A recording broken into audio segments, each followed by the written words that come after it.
back to Local Decision, and thank you for joining us. I'm Rusty Ray, and we are joined now by Sam Villella, a candidate for Spring Lake Park School Board. Sam, thank you for being here. My good pleasure. Thanks for having me. Well, let's start with you. Tell us about you, your family, and things like that. Okay, I grew up in Columbia Heights, just down the road. My wife and I got married a while back. I think we just celebrated 17 years, and I always knew we wanted to move back after I was done with school here to raise kids, and we basically targeted this area, Blaine, specifically Spring Lake Park School Districts, because we'd heard so many good things, and moved here. Here we are. I've lived in my house now. We bought it basically when my son was born, so it's coming up on, he's going to be 14. So, okay. Boy, time goes by fast. A good bit. Yes.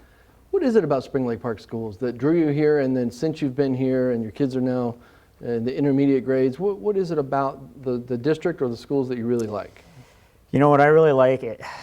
We're all just so fortunate here. Our kids, my kids, they can literally do anything they want in the world. It's all before them. I mean, the opportunities that myself, my wife did not have as kids, they have. And all these kids have that, and I just think it's just awesome. And it's so incredible. Like I said, my kids can do anything they want in the world, and I just think it's great, and the district enables that. And, it's great that I think all kids could have that. Is there anything in particular? I mean, it's the single high school, so all the schools feed into that. It's a small district in that regard, but that allows it to be focused and probably more tight-knit. Is there something to that? Yeah, I think so. I think it starts at the top. I mean, the current board, Jeff Ronenberg, I mean, I think they really do a good job. It's such a fantastic district. My kids, they both went to the Spanish immersion program, and I remember my wife and I were like, I don't know if this is a good idea, but boy, incredible. My kids are both fluent in Spanish. What a gift to give kids right out of the chute like that. I mean, it's just fantastic. So, that's the kind of thing, that was one of the things that drew us that we had heard about. And I think, having something like that is just really, truly a unique, awesome, incredible opportunity. So now you're taking a step out and wanting to be a part of the board. You do have some experience, right, with Blaine's Planning Commission. Am I correct in that? Yep, I've been on the Planning Commission the last couple of years. Before that, I was on the Natural Resource Conservation Board. That's going back probably like 7 or 8 years, something like that. So I've always kind of wanted to be involved locally. I really enjoy the Planning Commission. I think they do really good work, great people, great staff.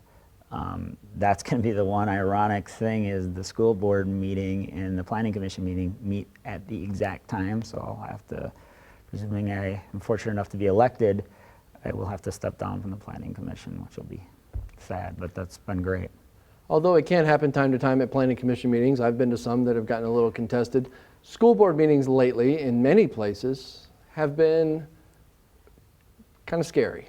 I don't know how else to say that. Yeah, everyone, it's kind of funny because a few people I've chatted with, they've said, what are you thinking? Yeah, that was my question. Why do this now? I think the timing is right with a couple of the incumbents, not returning. There was opportunity there.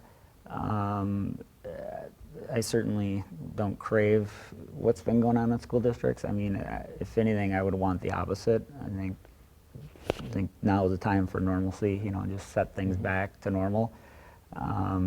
Certainly don't have any axes to grind. Like I said, I'm really happy with the district and with my children's education. I think it's been great. What about the district's, specifically the district's approach to COVID and the current school year specifically, and the measures taken or not taken in some regards? It's kind of interesting, me coming from healthcare, I work at Alina Health at the hospital up in Cambridge, and we're all vaccinated, we're all masking, shield, PPE, all that. And, it's system-wide, it's to protect patients. I mean, to me, I think that's pretty simple.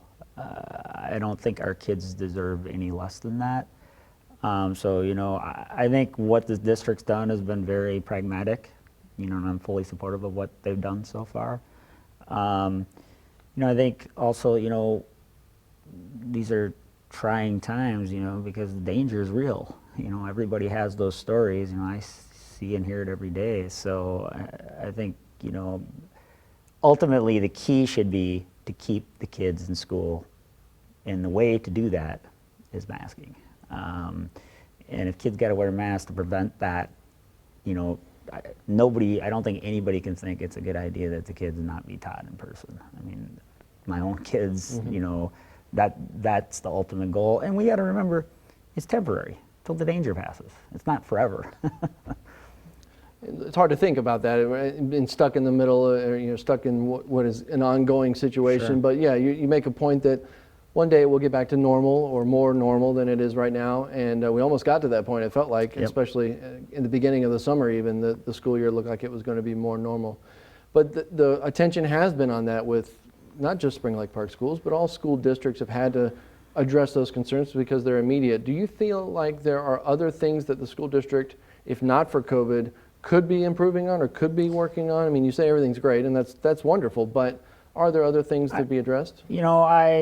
I mean, from my outside perspective, not following it very closely in the past, one of the things I'm a real big fan of STEM.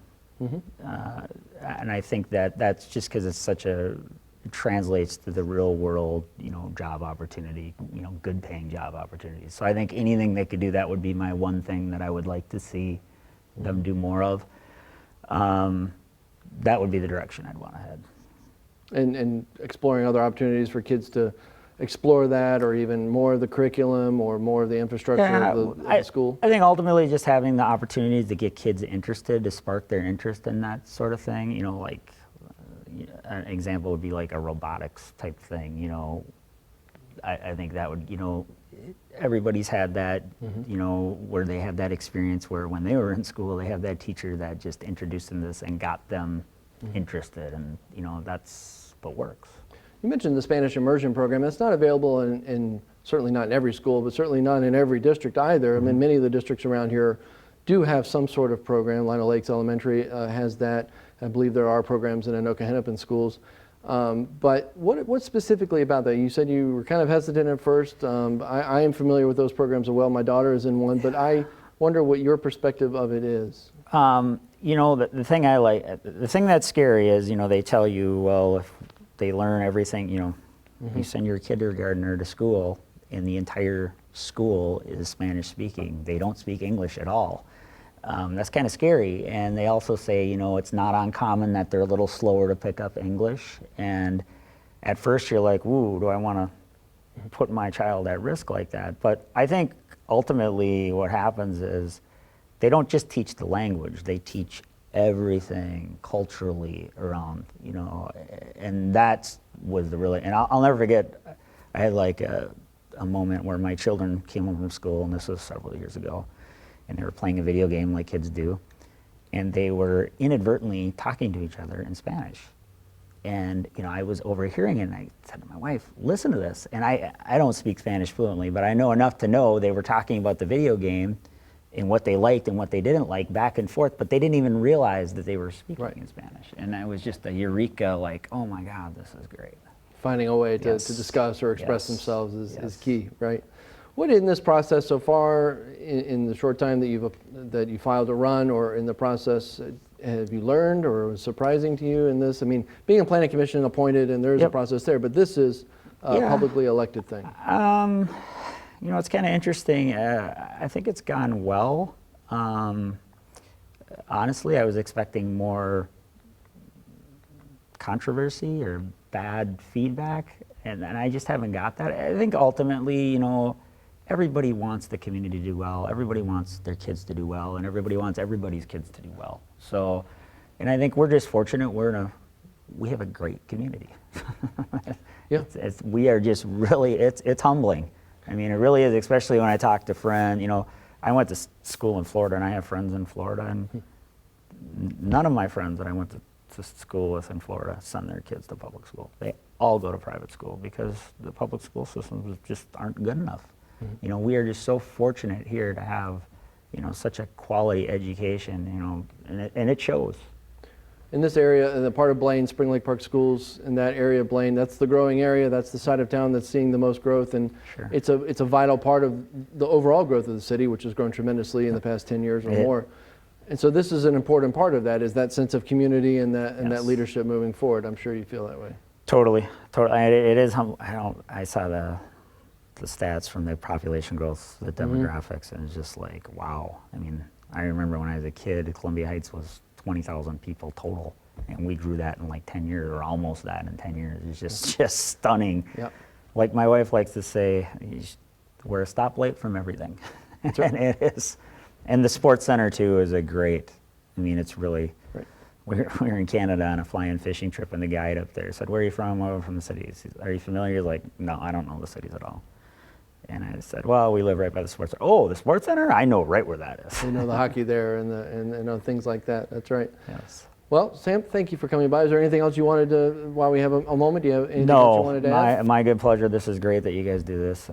Like I said, another great Sure. part of the community. Sure. Great. Thank you so much for your time. Thank you, Sam, for being here. My pleasure.